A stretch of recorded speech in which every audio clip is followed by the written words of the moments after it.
And we really down that damn poverty and stuff. You know what I'm saying? It wasn't having to me. There's no thing to do. Charges ranging from drug trafficking to murder. Fisher's mentor turned rival, Nicky Barnes, played a crucial role in his conviction, cooperating with authorities in exchange for freedom.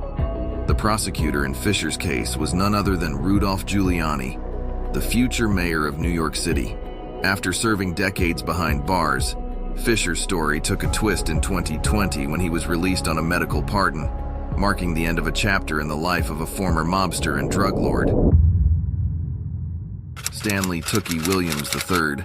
In the tough streets of South Central Los Angeles, a boy named Stanley Tookie Williams faced a life of adversity from the very beginning. Born on December 29, 1953, in New Orleans, Louisiana, Tookie moved to LA with his mom for a shot at a better life. Yeah, it's a movie I buy in 50 rings. I don't know if you know what I'm saying, all kids, but y'all go watch that movie, like 50 rings. It's still out. You know what I'm saying? And it's a good movie. However, Certain how you start from childhood, it's you know what I'm saying?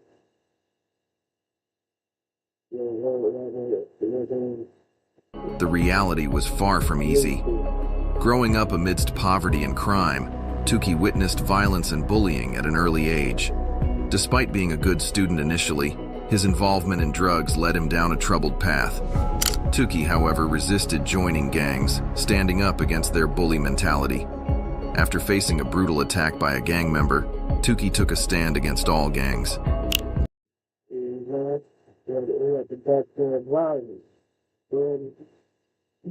That's a adaptive thing with the violence.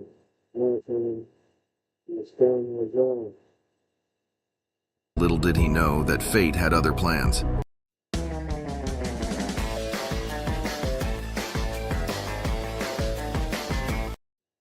The young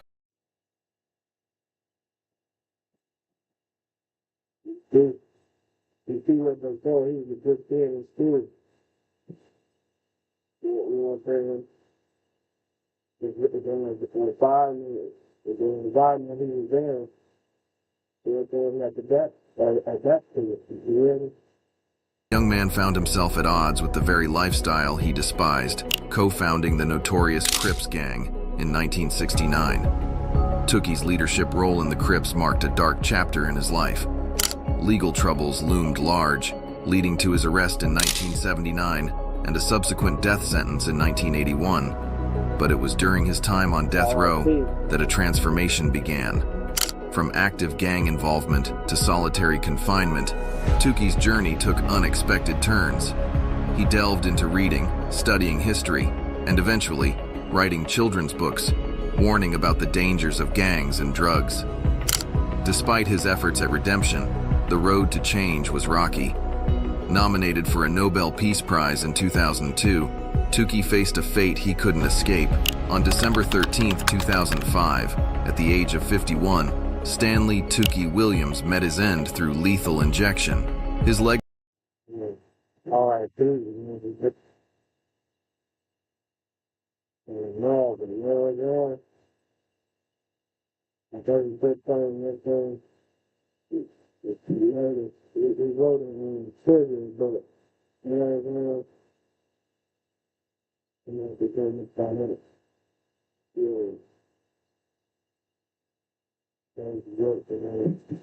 Legacy remains a complex tale of a man seeking redemption, challenging the narrative of his notorious past. Tookie's story is a reminder that even in the darkest corners, the possibility of change and redemption exists. Bumpy Johnson, Ellsworth, Raymond. Bumpy Johnson, born on October 31st, 1905 in Charleston, South Carolina, led a life filled with twists and turns. His nickname, Bumpy, came from a peculiar bump on his head. Sent to live with his sister in Harlem at 14 due to his fiery temper, Bumpy dropped out of high school and found himself working for gangster William Hewitt. In the 1930s, Bumpy became a key figure alongside Numbers Queen Madame Stephanie St. Clair. Together they took on New York mob boss Dutch Schultz in a heated battle for control over Harlem's drug trade. Despite numerous setbacks, Bumpy struck a deal that showcased his cunning.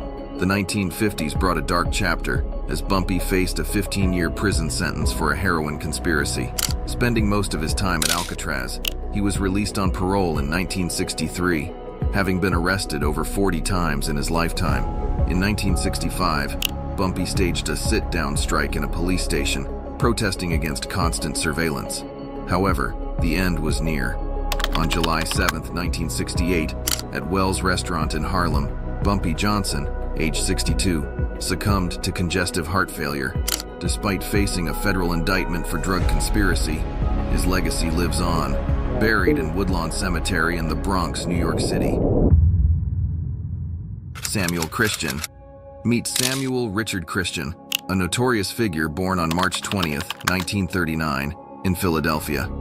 His journey into crime began at just 14, with a record of robberies and assaults. In the late 60s, Sam, along with Roosevelt Spooks Fitzgerald and Walter Hudgens, formed the infamous Philly Black Mafia, known for extreme violence. Sam embraced the Nation of Islam, adopting the name Suleiman Bey. Their criminal exploits included brutal incidents, like shootings during a voting drive and a violent robbery in Atlantic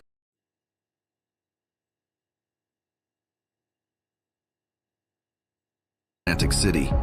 The gang's conflict with heroin dealer Tyrone "Fat Ty" Palmer led to a deadly confrontation at Club Harlem. Major Coxon's involvement and a dispute with the Gambino family escalated tensions, resulting in the Coxon family murders in 1973. Despite multiple arrests, Sam escaped convictions for major crimes, serving 14 years for attempted murder. Released in 1988, he struggled to reclaim his former status, passing away in 2016 at a Philadelphia nursing home, marking the end of an era in the city's criminal underworld. Raymond Washington. Once upon a time in Los Angeles on August 14, 1953, a boy named Raymond Lee Washington was born. Growing up in the midst of racism, segregation, and the Watts riots, young Raymond faced challenges that shaped his path.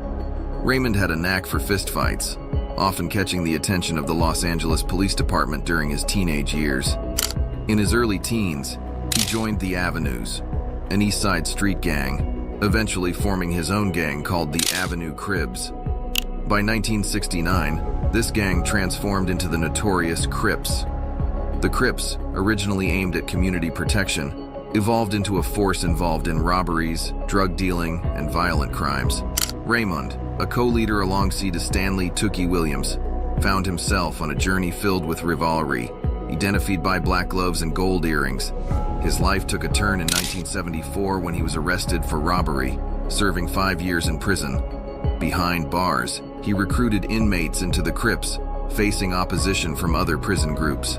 Upon release in 1979, Raymond returned to a changed Crips landscape, marked by increased violence. Disillusioned, he aimed to unite warring gangs and achieve peace. However, tragedy struck on August 9, 1979, when Raymond Washington fell victim to a drive-by shooting, leaving behind a legacy of controversy and a gang that would grow larger than ever.